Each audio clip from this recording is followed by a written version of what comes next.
Hello, hello, hello. I am your host OCL, and welcome back to One Century Later.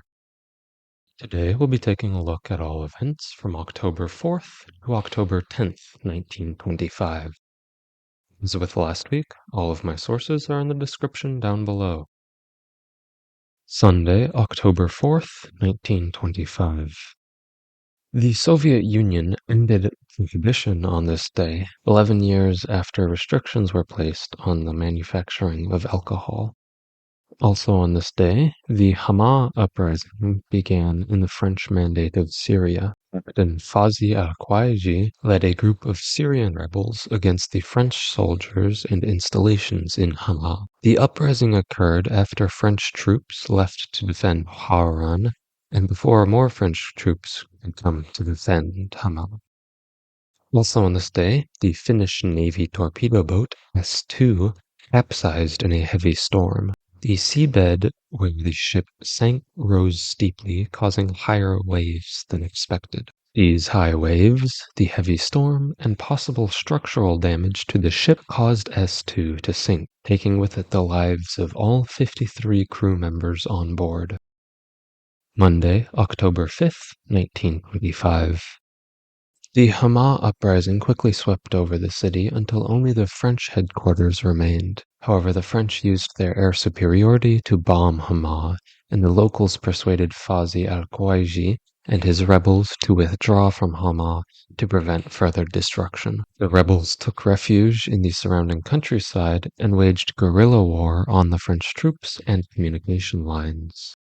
Also on this day, the Locarno Conference began in Locarno, Switzerland. This conference discussed peace agreements between France, Italy, Germany, Belgium, the UK, and others, as well as discussing potential paths for Germany to enter the League of Nations. Tuesday, October 6th, 1925.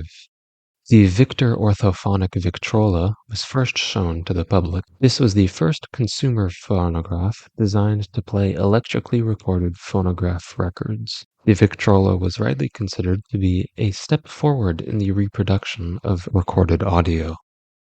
Wednesday, October 7th, 1925.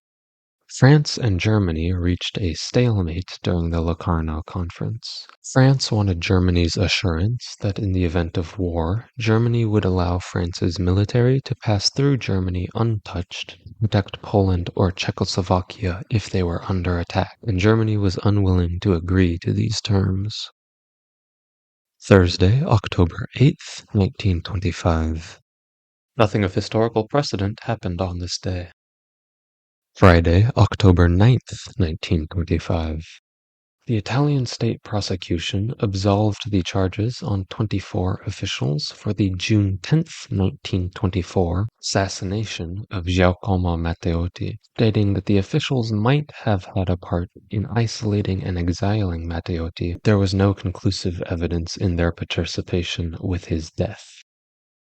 Saturday, October 10th, 1925.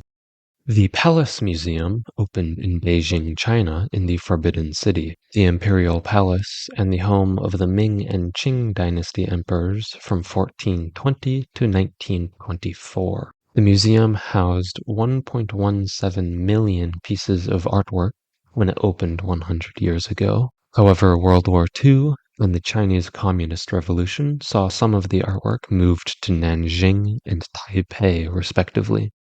Also on this day, a storm in Catanzaro, Italy, weakened the supports of a train bridge over the river Ponzo. When a train ran over the bridges, the supports gave way, causing the train to crash into the river, killing 15 people. And that is all. See you next week for all events from Sunday, October 11th, 1925, through Saturday, October 17th, 1925. Thank you for watching, and see you next week.